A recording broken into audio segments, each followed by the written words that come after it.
to show their fandom and be a part of the draft in April. So you'll see a little bit different variation of it when you get there. A lot of those surprises are in store and will be released throughout the next few months. But again, we'd like to thank all of those who worked hard on this, but most importantly the NFL for giving Dallas and the city of Arlington and AT&T Stadium the opportunity to host the draft. Thank you. Any questions for Sean before she goes? Because I'm sure she doesn't want to stay for the rest of the show. Yes. Okay, I'm sure you know. Okay, so we had a very productive set of meetings in New York here over the last couple of days. We had reports from various committees, including the competition committee. Very excited about the season that we have ongoing right now. We reviewed the 6 weeks that we've played to date and the margin of victory. We talked about the penalties per game. We talked about our game presentation and the changes that we've made and how that's worked. Talked about the focus on officiating. All very positive very positive feedback on the game. We also spent a great deal of time talking about our partnerships. We extended a partnership and expanded a partnership with Ticketmaster that we think will be very fan-friendly, that will give our fans a better opportunity to buy tickets on a secure basis and give that to them on greater platforms, which we think will be very positive. And as always, we had a report on our health and safety and our initiatives there and the impact that that's having on our game. Lastly, we had a special visitor today. We had the Commissioner of the NYPD, Jimmy O'Neill, and his Chief of Police, Terry Monahan. We have been, and I specifically had conversations with them for several months, so this has been quite a while in the making, to try to understand how we can continue to expand the relationships between our clubs, our players, our communities, and the NFL.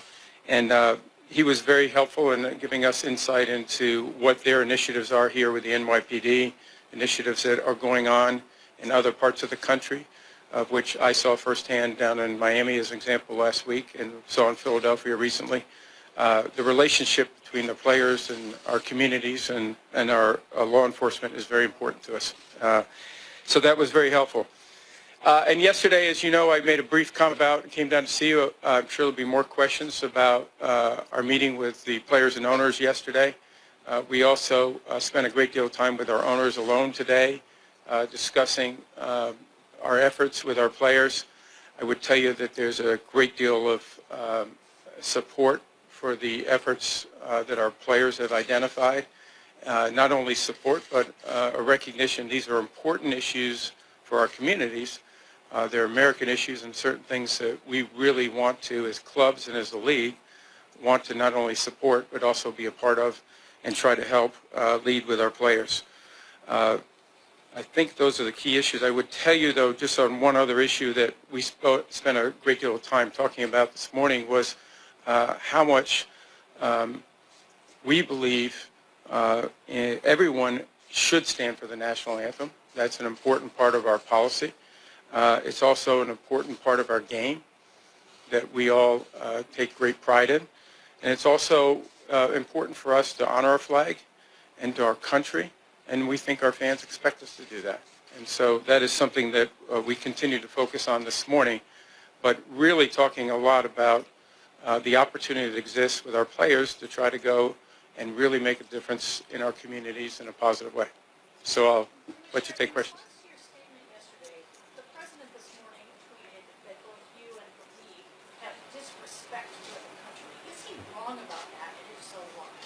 Well, as I just said, we respect our country, respect our flag, respect our national anthem. I think you look at our clubs and what they do on a daily basis. Look at our players and what they do and how they participate in that.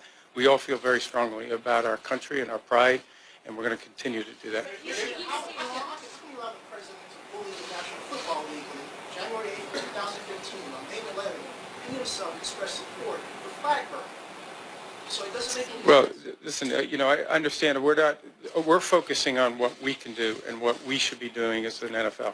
I think we have a great opportunity here with our players to really work together and to try to help and make differences in our community. Things that we all believe are necessary to do. and that's what we're going to continue to do. In the game operations manual, the players should be on the field in national anthem, should stand at attention, hold their helmets in their hand. It's not a rule, but it's in the policy. So why not make it a rule? Since fans seem to want it, ratings seem to be down because of the actions of this protest. Why not make it a rule? Well, I think one of the things we need to keep a focus on is, again, we believe that our players should stand for the national anthem. That's an important part of our game and our moments, and we believe in that. I think we also have to keep focus on this. We have about 6 or 7 players that are involved with this protest at this point. And this is something that what we try to do is deal with the underlying issue and understand what it is that they're protesting and try to address that matter. And so let me finish if you can. So the important thing for us is to be able to do that and take that opportunity to make real differences in our community. And that is really what's going to ultimately be the important aspect for us long term, because this is a long-term issue. We need to make sure we do that in the right way. Would you agree that the image is suffering because of I understand where our fans feel about this issue, and we feel the same way about the importance of our flag, about the importance of patriotism, and I believe our players feel that way. They will state to you, and they have stated to everyone publicly, they are not doing this in any way to be disrespectful to the flag, but they also understand how it's being interpreted, and that's why we're trying to deal with those underlying issues. Thank you, Roger. Jim Trotter here, ESPN. I don't know where you are. Right here, in the middle? Yes. Right here. You said you want the players to stand, and there's been no change to the game operations manual. My question is, what happens if an owner who still feels that he can discipline a player for taking a knee? What response will we see from the league if that were to happen? Well, Jim, we just had 2 days of conversations with our owners, of which, this was a fair amount of the conversation. And I think our clubs all see this the same way, that we want our players to stand. We're going to continue to encourage them to stand, and we're going to continue to work on these issues in the community. We'll address issues. I can't deal with hypotheticals right now. We'll deal with those issues if they come up. But for us right now, that's our focus. Mark Maskey? Roger, over here. Yeah, Mark. At this point, what have your sponsors and the network said to you about this issue, and what do you feel the effect is on your business right now of this entire... Yeah, Mark, we had a report on that too. Listen, we know how important this is to our sponsors, our partners, our licensees. It's important to us also. So we all share that. And we certainly are in great contact with them. We understand the issues. We want to make sure they understand our perspective, what we're doing. And in fact, if they can help us, we want them to help us in those issues. But all of this is part of the ongoing effort and understanding one another and making sure that we do the right thing in our communities and the right thing to support our players, but also do the right thing to make sure we get back to football. And in the meantime, people understand how important our country is and how important it is to make sure that we're doing things the right way to honor our country. Roger, Byron Barnett from You guys are good. WHDH in Boston. What is your reaction to the lawsuit filed against the NFL by the Aaron Hernandez family and their allegation that the NFL doesn't inform the players about the risks of CTE? Listen, this is a matter of litigation, so that's something that's going to work its way through the litigation. I think there's been a great deal of focus on this issue of brain trauma. We've been through a great deal of litigation on this issue and settled a major case on concussion, so we'll let the lawyers handle that and deal with it. Yes. Roger, Ron Mott, NBC News. I'm sorry, you guys, I can't see you. Hi, Yes. Roger. Ron Mott, NBC News. When you talk about supporting your players, what form or forms will that take? Because some people reasonably presume that if players felt that this league were truly on their side and supporting them in these causes and these concerns, that they would not take a knee. So how is this going to manifest itself going forward? Is the league willing to put the shield on the line to get into some sticky political and social debates? Okay, right. We're not afraid of the tough conversations. That's what we're having with our players. That's what we had yesterday to make sure we understand one another and understand where they're coming from. And I think out of those discussions, they understand that the owners and the NFL really do care about their issues and what we can do to make the communities better. And so I think that's what dialogue's all about, and listening and understanding so that we can get that kind of understanding between different parties. And that's what is complex about this, but that's why it's also really important to do, because I think that's where real change really happens, and that's the opportunity for us in our communities. We've had discussions with them for over a year, and I think we have a very good understanding of the types of things that they're interested in, how they can get support from the NFL to do that, and we want to do that. And that could be in legislative matters, that can be in the community with, can we participate in ride-alongs and try to make sure we understand what's going on in different communities across the nation. Because the problems in one market are different than the problems in another market. And so that involves the clubs and the players getting together and making sure we truly understand what's going on in those markets. And that's where we see a real impact.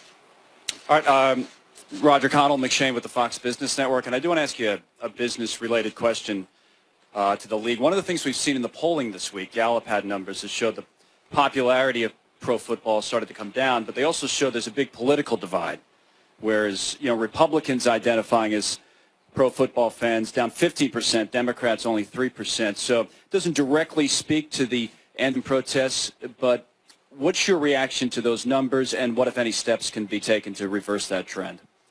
Well, we believe doing the right thing is what you ultimately have to do.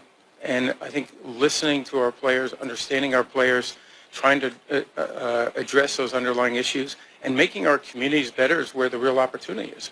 And that long term is going to benefit us. And so that's what our focus is, and that's how we're going to deal with it. What about that split, though? That split between the parties, the political. I don't think that surprises anybody. What we're trying to do is stay out of politics.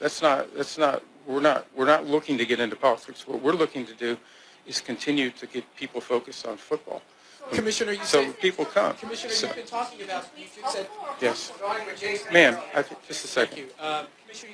As you said, you've been in discussions now for over a year. More discussions over the past day and a half or so.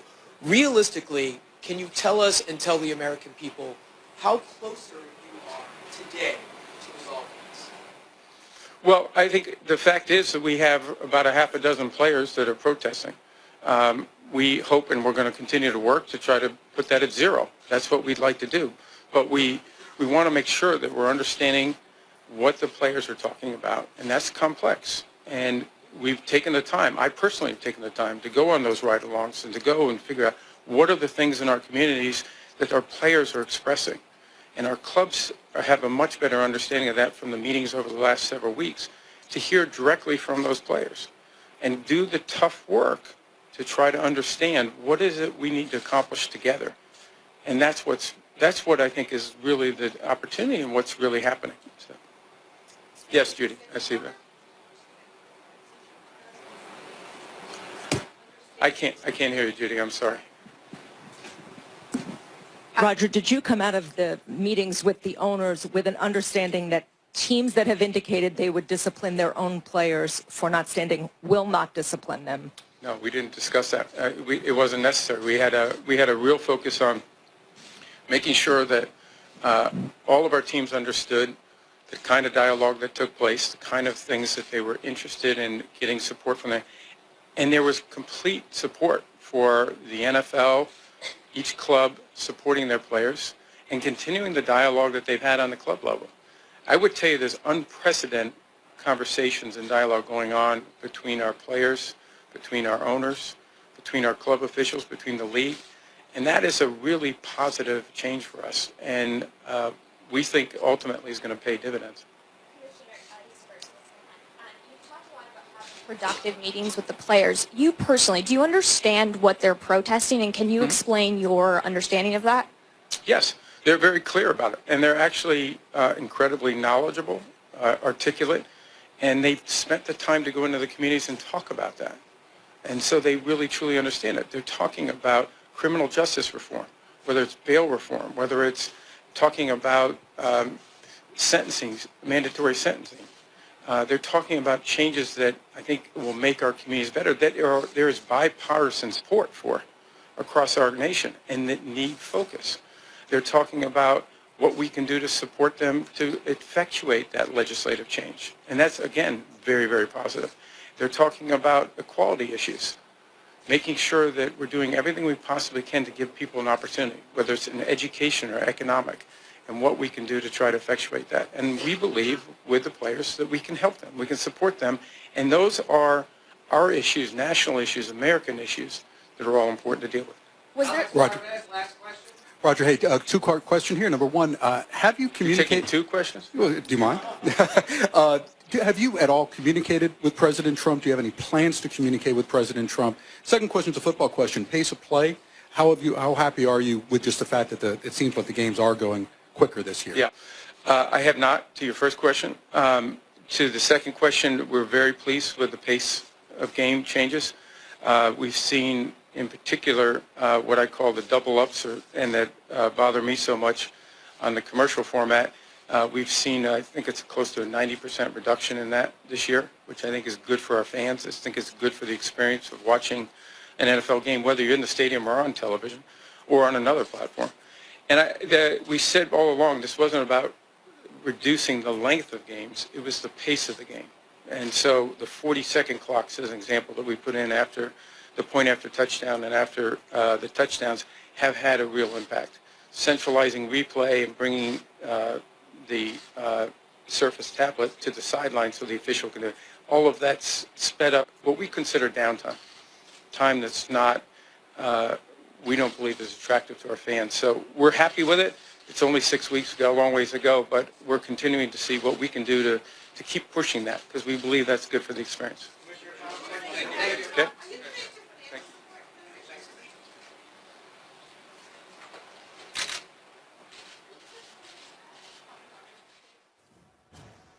Well, that was Commissioner Roger Goodell, the conclusion of the owners' meetings, fall owners' meetings scheduled in New York City, but this week getting particular attention because owners and players had some discussions and some dialogue yesterday regarding this issue with the national anthem.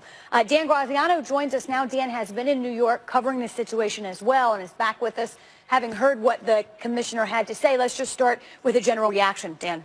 I think the important thing for people to understand in a world that abhors nuance is that the league is having a different discussion than the general public and the outside world are having on this. The questions reflect that the interest publicly is still, will players stand for the national anthem, and you know, what's going on with Kaepernick and all this kind. The meeting between the players and the owners yesterday was about the issues that the players care about. Talking to Jed York, the owner of the 49ers, last night in the break of their meeting, he said, we as owners are at the point where we're listening to players talk to us about issues that we, and he said people that look like me, and Jed York looks like me, don't automatically understand, that we have to be educated on because we don't have the same life experience as these guys have.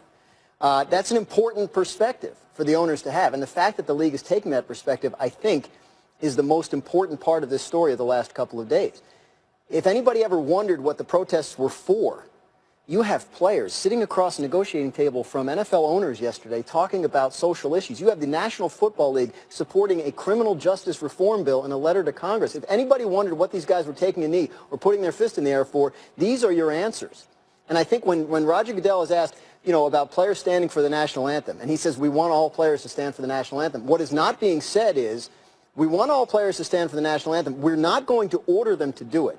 We are going to find out why those who aren't standing for the national anthem aren't, and we're going to address those issues, and hopefully we address them to the point where the players feel like, I can stand for the national anthem again because my voice is being heard. And regardless of where you fall on this issue, I would like to think that we have sort of a unanimous belief or agreement that this discussion and this experience of having these owners sit across from these players is a positive thing, not only for the league and potential collective bargaining down the road. That's a business issue. I give you that. But there's some positive things there. But also for what we're seeing right now, because we are not going to have unilateral agreement in terms of standing or not standing or how to handle. So there has to be some dialogue. And that's what this was about, Damien. First of all, the commissioner, this is what he gets paid the big bucks for. Yeah, absolutely. Because what you have here, you have non-traditional media in that. Sports media, not sports media, correct.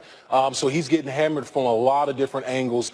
The one thing I will say I'm disappointed is, seems like he let the media kind of railroad him off of talking about the meat and potatoes of the players and the owners, because the one thing we've talked about, or the things that we've heard, is the players have talked about tangible issues, that things that both the players, the owners, and the NFL can get behind. I would have liked to see the commissioner talk about those things in depth to kind of give the public more of an idea of, okay, this is where the players are coming from. This is why they're doing these things, rather than, we want our players to stand, because it's like spinning in mud. We've been talking about the same thing for I don't know how long now. Let's get to the tangible things that the players are talking about. And, Coach, I'll get you to weigh in, but for clarification, the league policy says that players should stand for the national anthem, but not that they must stand. There has not been any change or amendment to that policy, so it will remain in place as we go forward. Coach. Yeah, you really have two topics here now. It's the national anthem, and it's the voice of the voiceless, and those are the players. That's what they took the stand for. They wanted to bring up social issues. That has been talked about. That is now on the docket for the players, for the owners to look at and say, how can we go into these communities where some of these players have lived and have gone through these same social issues and injustice, and let's find a way to do it. We've got players doing it on Tuesdays. They're doing a great job. That's one topic. The next topic is, and we still want to get away from it, now it's the national anthem. Everyone's heard the topic. Hey, social injustice, we got it. We got a platform. The players got a platform. The players met with the owners, and the owners are saying, we understand what you're saying. We're willing to help. What does the league need to do? Okay. Now, the next topic is the national anthem. People that watch this game, a lot of the fan base say, why aren't these guys standing for the national anthem? They had their platform. They got a voice. They spoke for the voiceless. Okay, you're going to do that. Why would you not stand for the national anthem? That is the bear in the room. And until they figure that out, we're going to be talking about this every week. But that is the conversation. But the key thing to understand is that the group of owners is not of one mind on this. And in fact, it seems like there are more owners, and a lot of the more influential owners on this topic have been of the opinion, like, if they have a reason to protest, then we're not going to deny them the ability to protest. Exactly. And I think that's good when you look at, the ability to get to productive discussion. Because if they came in this week and said there's a new rule, you have to stand for the national anthem, sorry, and it would just send the thing the other way. So I think the league is handling this correctly. And I understand the skepticism from the players' side, and I understand the skepticism from the public side on the league handling things correctly like this. But I think it's wise of the owners to listen to these guys. Talking to people, talking to players, they go into that meeting yesterday skeptical. They come out of it thinking, all right, this is a good start. Now, I was told just before coming on here, they've scheduled another meeting for 2 weeks, for a week from next Tuesday. They're going to continue these conversations. This is fabulous. The voices of the players have been heard. Right. Which is fabulous. But the next topic is, what are we going to do for the base? Do anything. No, the question is, the fan base, a lot of the fan base says, we want the players to stand for the national anthem. That's the new topic.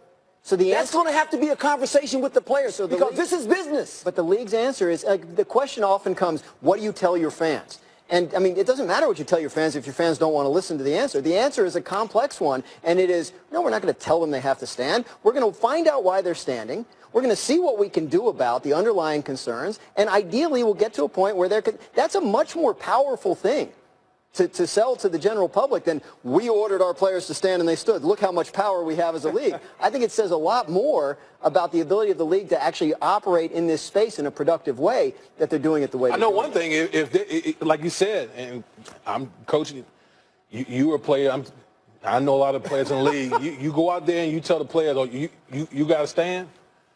Well, this thing could get... That's opening up a can of worms, and Jim Trotter, who we will talk to in just a minute, did ask the question to the commissioner, if an owner does penalize or punish, so to speak, a player who chooses not to stand, what happens then? The answer, a little unclear, Jim. We'll go to you. You were there. You heard what the commissioner had to say after these meetings, after these discussions with the players, with the owners. What's your take on what you heard this afternoon? Well, Wendy, what he said to me when I asked that question was he's not going to deal in hypotheticals. There are owners who still want to discipline players if they take a knee, and we know there are going to be players who are going to take a knee. Eric Reed has already come out and said he is going to take a knee. I asked 49er owner Jed York, are you going to discipline Eric Reed if he takes a knee after the progress that has been made in this meeting? And Jed York told me, no, I'm not. Other owners may not be as tolerant. We have to wait and see. But Roger Goodell would not touch the issue of whether or not the league office will get involved if a team disciplines a player for taking a knee. Jim, what do you anticipate going forward? We've been told now, as you heard Dan say, there'll be additional meetings, but what happens now? They're going to continue to talk. The owners wanted to meet next Tuesday, and they couldn't do it because Anquan Bolden and Malcolm Jenkins both have what they call listen and learn tours. Anquan is going to have one in Detroit on Tuesday. Malcolm is having one in Pennsylvania on Tuesday, so they put it off for an extra week. They're going to continue to discuss these issues and how they can put in place actionable plans, and we go from there. The good thing is Anquan told me he was surprised at what he heard from owners in the meeting yesterday in a positive way. He said he's never heard owners speak so positively about players. He said they came away and even said they were proud of these players for standing up for their beliefs. Now, clearly there are some owners who don't feel that same way, but those owners appear to be in the minority here. The fact is the league understands that it has to work with the players on this issue. Otherwise, there could be grievances, and it could be in court if a team were to discipline a player over taking the knee. I had one owner tell me today, I'm not a lawyer, but those two things could happen, and we obviously would not like to have that or see that. Jim Trotter, thank you, and I'll go back to our panel here. Would either of you be shocked or surprised if we did see a situation where there's, I hate to use the word punishment, but some type of repercussion if a player chooses to continue to protest in this way? I would. Yeah. I think you send a bad message to your football team. And the head coach would really, really be in a tough spot. You'd put your head coach in a tough spot. Look, no head coach wants to deal with this right now. This is way beyond the head coach. This is not the coach's deal. He doesn't want to deal with this one now. This is like, hey, we all want to be on the same page here, but this is up to, and the players know that as well. The players understand where the head coaches are right now. This is ownership. This is business. This is the business part of the National Football League. Is it going to affect our bottom line? Because if it affects our bottom line as owners, guess what? It's going to affect your bottom line as a player, too. That's the next conversation they're going to have, by the way. Okay? We're milling around all this, but at the end, they're going to get in the room and say, hey, now, here's the deal. Here's the deal. This is the business part of it. You know, and you're tied to part of the business of the National Football League. Here's where we're at. What do we need to do? And that coach is exactly right. He's exactly right. I think once you get into that realm of punishing a player, then I think all bets are off at that point. Then I think you just enter into a different, stratosphere. But there's going to have to be a conversation about money because at the end of the day, this is big business. Yeah. Everyone sees the glitz and glamour on Sunday, Monday. No one talks about the business side of the NFL, that's the most important. That's the most important part of this whole component. For both players and owners. Yes, Let's be clear. It is both the same. They're both a billion-dollar industry, and they are partners. That's exactly right. In that business. And I think it's really important. The climate as established this week and the activity leading up to this week, I think would make it very difficult for an owner to take that stance. And I think the elephant in the room here is Jerry Jones and what he said a week or so ago about if a player doesn't stand for the national anthem, he won't play for the Dallas Cowboys. This was a topic yesterday. Would mean punishment, by the way. Correct. Jed York was asked last night about that and if that was a topic at the meeting between owners and players, of which he was one of the owners there and Jerry was not. And he said Jerry's name didn't come up. He said, but listen, it's understandable for an owner who's dealing with this for the first time to have a visceral reaction. Jed York said, I dealt with this last year. This is because he was Kaepernick. Yes. So I think they're trying to sort of cool everything down. And I think at this point, we haven't heard from Jerry yet. I think we probably will at some point today. But I wouldn't be surprised if the next thing we hear from Jerry is a little less aggressive on this matter.